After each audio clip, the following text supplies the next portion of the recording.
안녕하세요. 미셸입니다. 삶을 위한 철학 수업이라는 이진경 작가님의 철학책을 읽고 있습니다. 자유를 위한 작은 욕망이라는 부제목을 가지고 있고요.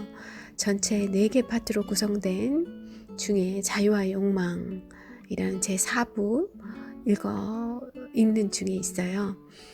그 중에서도 오늘은 20번째 강의, 마지막 챕터가 되겠습니다. 대망의 마지막이 오는군요. 무아와 자유라는 타이틀 가지고 있고요. 나 없는 자유의 유쾌한 웃음을 위하여 라고 부제가 붙어 있습니다. 엿볼 수 있죠. 자기를 조금 놓을 때 우리가 진정 아주 좀 편안한 자유를 누릴 수 있다는 얘기를 마지막 챕터에서는 하고 계세요. 자, 내용으로 좀 들어가 보겠습니다. 역시 그때 읽던 책 때문이었을 게다. 정확히는 모르겠지만 이게 아상, 자기 생각 인가 보다 하는 생각이 들었다. 나는 내가 옳다고 믿는 것을 옳다고 생각한다. 의심의 여지가 없는 동어 반복이다. 자신이 옳다고 믿는 것을 어찌 틀렸다고 생각할 수 있을 것인가? 다른 이도 마찬가지일 거다. 자신이 옳다고 믿는 것을 옳은 것이라고 믿기에 그것을 모든 판단의 기준으로 삼게 된다. 남들이 하는 말과 행동을 우리는 그들의 기준이 아니라 내 기준으로 판단한다. 그들이 가진 기준이 내 기준과 같다면 아무 문제가 발생하지 않겠지만 그렇지 않은 경우 옳다, 그르다, 좋다, 나쁘다를 둘러싸고 다툼이 벌어지기 마련이다. 그 다툼에 대해서도 나는 나가 옳다고 믿는 것을 척도로 판단한다. 따라서 나는 나와 다른 기준으로 말하고 행동하는 타인들을 이해할 수 없게 된다. 이해할 수 없는 짓을 하니 욕을 하고 비난하게 된다. 정말 이해할 수 없는 놈이야. 이렇게 되면 어떤 다툼이나 싸움도 원만하게 해결될 가능성은 없다. 나가 옳다고 믿는 것들이 말 그대로 나의 생각들이 서로 팽팽하게 충돌하고 다투게 될 것이다. 그래서 아상을 버리라는 것인가 보다 싶었다. 아상, 내가 옳다는 것에 대한 믿음이 강하면 남의 얘기가 들릴 리 없고 남이 어떻게 생각하는지, 어떤 생각에서 저렇게 행동하는지가 이해될 리 없을 테니까. 아상을 내려놓을 때, 내가 옳다는 믿음을 잠시라도 접어둘 때 남들이 어떻게 생각하는지, 왜 저렇게 행동하는지에 비로소 눈이 갈 것이고 남의 얘기가 들리기 시작할 것이며 그들이 그렇게 하는 이유를 이해할 수 있을 것이다. 아상을 내려놓으면 비로소 지혜의 눈이 열린다는 말도 이런 뜻이려니 싶었다. 내가 어떻게 생각하는지 알기 위해, 내가 어떤 걸 옳다고 믿는지 알기 위해선 굳이 지혜는 필요 없다. 그저 시선을 자신에게 시선을 돌리는 것이면 충분하다. 지혜란 나와 다른 이들의 생각이나 감정을 읽고 그들이 왜 그렇게 행동하는지를 이해할 수 있는, 그렇기에 세상사가 어떻게 돌아가는지를 알 수 있는 안목일 터이다. 이거 지혜에 대한 좋은 정의 같습니다. 지혜란 나와 다른 이들의 생각이나 감정을 읽고 그들이 왜 그렇게 행동하는지를 이해할 수 있는, 그렇게 세상사가 어떻게 돌아가는지를 알 수 있는 안목이라는 거죠. 그것은 자신의 신념이 확고하여 흔들릴 줄 모르는 이로선 결코 얻을 수 없는 것이다. 이런 생각은 곧바로 아상을 버리지 않고선 차이의 철학이란 불가능하리라는 생각으로 이어졌다. 차이의 철학이란 차이의 긍정을 주장하는 철학이다.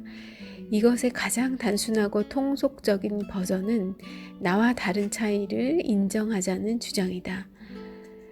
자기가 옳다는 믿음이 강하면 나와 다른 차이를 인정하는 것도 결코 쉽지 않다.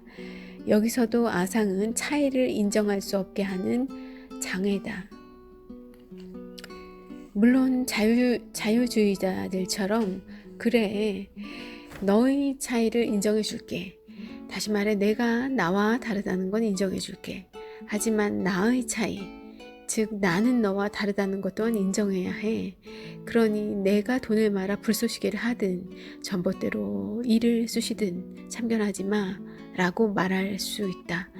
이 경우 같으면 차이를 인정한다는 건 인정한다고 하고 있지만 사실은 그건 차이를 긍정하는 게 아니라 사실상 부정하고 있는 것이고, 잘해야 마지못해 인정하고 참아주는 것이다.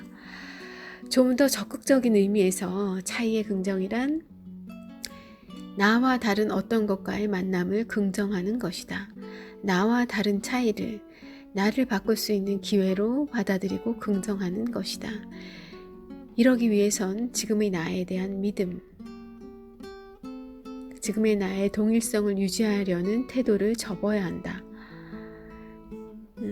나와 다른 어떤 것과의 만남을 긍정하고 나와 다른 그런 차이를 만나게 되는 것을, 그 지점을 나를 바꿀 수 있는 좋은 기회로 받아들이고 긍정하는 것. 이게 차이의 긍정일 텐데요.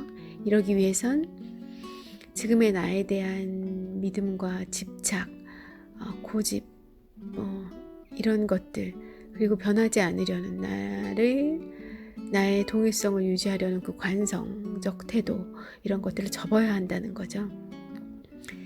그러지 못하면 차이란 나를 지키기 위해서 언제나 밀쳐내고 거부해야 할 어떤 것이 된다. 나를 내려놓게 될 때 옳고 그름을 분별하는 척도로서의 나를, 아상을 내려놓을 때 차이의 철학은 비로소 가능하게 될 것이다. 이런 의미에서의 차이의 철학은 내가 한참 매료되어 무릎을 치며 공부하고 있던 과거의 다른 종류의 삶을 가능하게 해줄 원칙이라고 생각하고 있던 철학이기도 했다. 그래요. 우리 살면서 만나는 모든 사람들이 다 그렇잖아요. 자기 생각이 전부라고, 그것이 정답이라고, 그것만이 맞다고 생각하는 사람들이 사실 많은 사람들이죠. 우리가 만나게 되는. 또 우리도 그들 중에 한 명이고요. 어떤 경우에는 또 경우에 따라서는 같은 나지만 어떤 맥락에서는, 어떤 주제에 대해서는 이 나의 고집이 좀 약한 면이 있는 그런 반면에 굉장히 또 제가 고집스러워지는, 나의 주장을 강하게 어필하고 관철시키려 하는 그런 부분들이 또 있더라고요. 그러니 이 인간사가, 우리의 관계가 얼마나 힘이 듭니까? 당최 자기 것을 내려놓지 않으려는, 자기를 고수하려는 사람과 만나고, 또 때로는 그와 협업을 해야 되고, 그를 설득해야 되고, 어떤 경우에는 그에게 상품을 팔아야 하고, 어떤 경우에는 법정에서 또 다퉈야 하고, 넘어갔습니다. 어쨌든 그렇게 우리 인간 사는 힘든데요. 상대를 바꿀 수는 없습니다. 그가 스스로 변하기 전에는 바꿀 수 없죠. 안타까운 일이지만 저에겐 그런 능력은 없습니다. 마술사 아니잖아요. 하나님은 하실 수 있을 거예요. 부처님은 하실 수 있을 거예요. 그렇지만 그분의 그런 신앙을 이미 가지고 있는 그런 믿음이 있는 분에게만 유효하겠죠. 어쨌든 우리는 그 남을 바꿀 수 있는 능력은 없으니까 결국은 나를 바꾸는 수밖에 없을 것 같습니다. 내가 좀 더 편안해지기 위해서는 그런 거죠. 내가 맞다는 생각을 정답이라는, 왜 그는 나처럼 생각하지 않을까 라고 생각하는 나의 그런 관점과 나에 대한 집착, 이런 것들을 조금 내려놓을 때 우리가 인간관계에서 좀 더 편해지고, 그로 인해서 또 굉장히 많은 자유가 가능해지는 거죠. 우리가 그런 관계로부터 받는 스트레스가 사실 어마어마하잖아요. 이 챕터는 마지막 챕터여서 나름 의미가 더 있을 것도 같고요. 그렇지만 이 작가님은 굉장히 무거운 주제를 또 이 마지막에 던져 놓으시는 것 같진 않아요. 그렇지만 굉장히 무거운 주제는 아니지만 굉장히 많은 사람들이 이로 인해 괴로워하고 어쩌면 실행하기 조금 힘들어하는 부분들, 다 힘듭니다. 자유를 위한 작은 용기라고 말씀은 하시지만 사실 그 작은 게 작지 않아요. 그렇지만 일상적으로 우리가 실천할 수 있는, 그리고 네, 이 정도 하면 충분할 것 같고요. 아무튼 그런